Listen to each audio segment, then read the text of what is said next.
This is an examination of the hidden human condition. This is the Hidden Killers Podcast. The Hidden Killers Podcast. With Tony Bruschi. John Delatore, Dr. John Delatore, I should say, joining us today.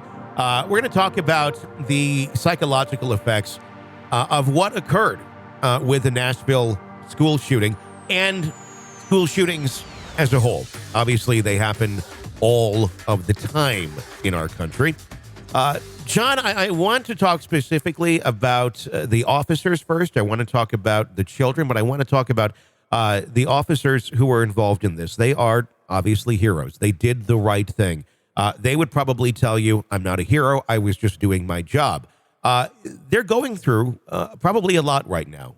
This is something where on the outside, people are saying, yay, great, rah, rah, which is good. They should be celebrated because they are heroes and they saved many lives by getting in there and doing the right thing. But at the same time, on the inside, I'm sure they're struggling. They had to kill somebody in a school setting, and they went through, some trauma here, regardless of if it's part of the job or not. Can you speak to what they may be dealing with right now as people? Yeah, Tony, I think you hit it right on the head here, which is the overall level of complexity, because just as a society, thinking about the behaviors that we agree to engage in, killing is not one of them.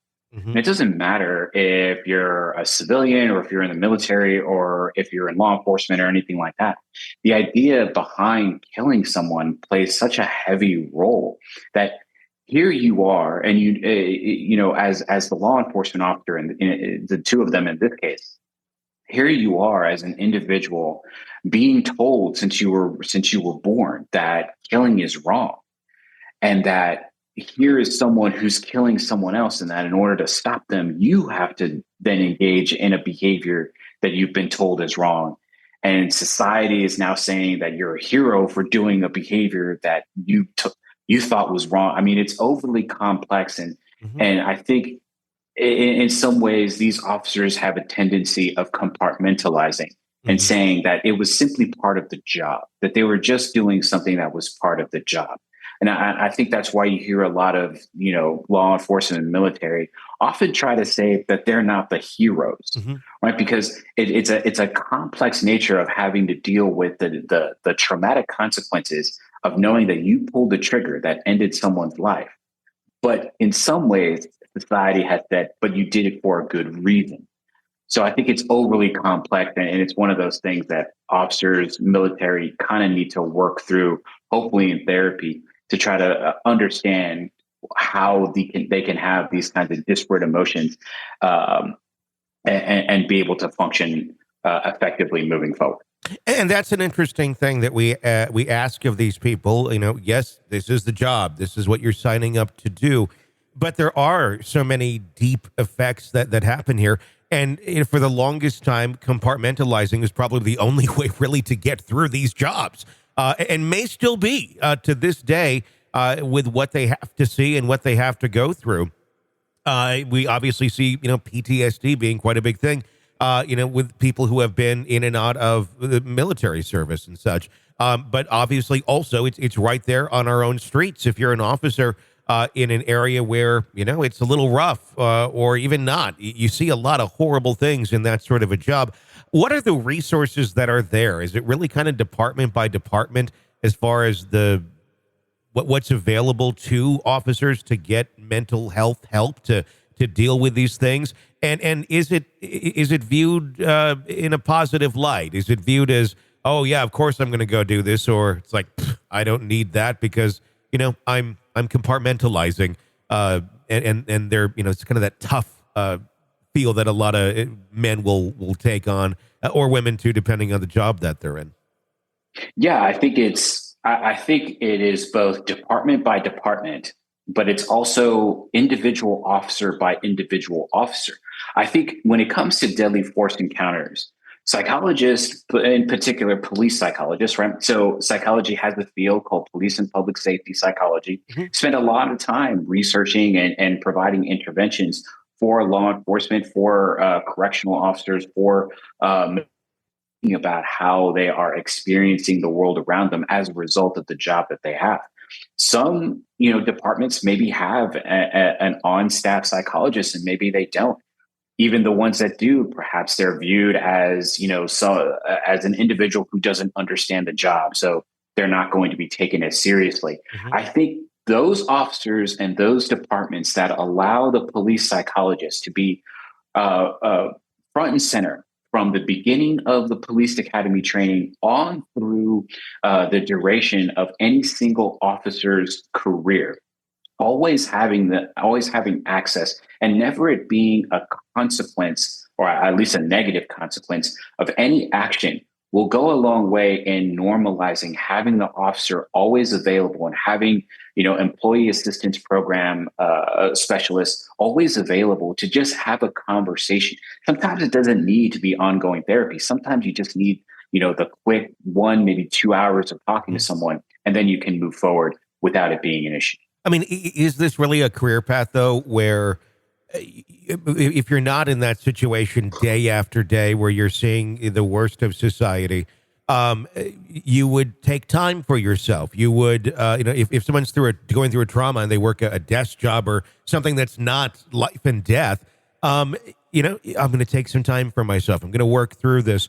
And people sometimes have that luxury. When you're in law enforcement, you can go through a horrible thing and the next day you're back on the beat and you're dealing with it day after day after day. Is that even a feasible thing psychologically?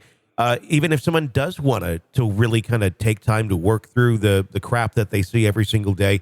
I mean, is that really truly an option when it's just constantly being bombarded at you as part of your job all the time?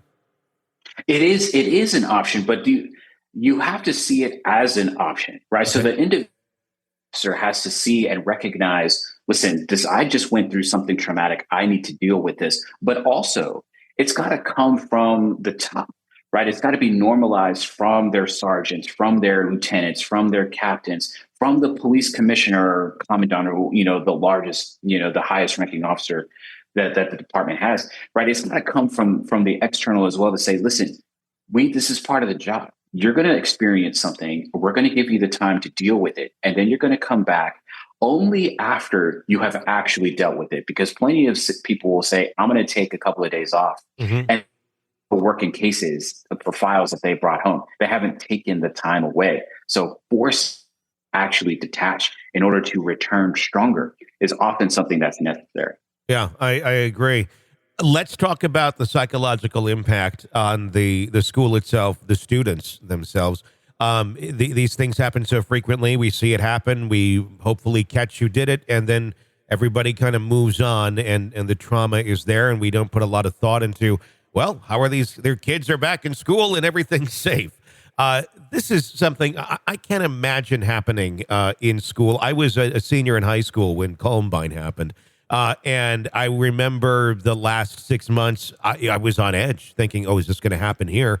And not a lot happened. There was, rumors and all that flew, but now it's a very daily occurrence. I didn't grow up with active shooter drills. All that kind of started like right after.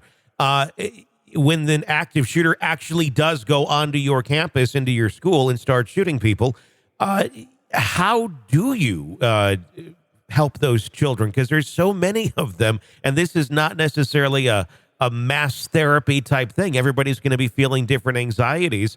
How does a school continue on and help with the mental stability of the children so they feel secure enough to continue their education and be good at it and not constantly be on edge after experiencing something like that? I would say two things. The primary thing that I think most people, right, whether they were students on campus or parents, teachers, whatever, I think the first thing that they're going to be dealing with is fear. Mm-hmm. We have to understand that fear becomes a conditioned response to anything that is associated with whatever it was that sparked that fear originally. So it is certainly possible, and I will totally understand if parents and teachers and students don't want to return to the school because they are afraid of what had happened. Mm-hmm. But the problem is that if you continue down that path, you're going to become more afraid to go to a place where the potential of a mass violent event can occur, which in reality is every place. Sure. So we have to start breaking the fear. Number one, we have to acknowledge that the place was safe until someone decided to not make it safe, and that one person is now gone. The second thing that I think is that why can't this be mass therapy? I think the community, especially that school, should come together totally as a group to discuss everything that's going on, to discuss, all the emotions that are developmentally appropriate. Obviously, a lot of these kids are very, very young, right? But come together as a group, come together as parents, come together as teachers, come together as different grades, and discussing how all of these things have happened and how they're impacting you. I think the best thing for communities to do is heal as a community. And once they're able to do that, then they can start building on the strength from one another to overcome the fears that they are individually having. This is an examination of the hidden human condition. This is the Hidden Killers The Podcast Hidden Killers Podcast. with Tony Bruschi. Dr. John Delatore with his insight. Always appreciate it, John. Thank you so much for coming on. John from Resolution Forensic and Consultation Services. Website, resolutionfcs.com. Check that out. If you want to listen to the show ad-free, we got that option for you on Apple Podcasts. Go there and become a premium subscriber. Then you'll get access to all of our shows ad-free, which you can then binge away on 24/7. Lots of material there for you to enjoy if you like what we're putting out for you every single day right here. My name is Tony Bruschi. Stay with us.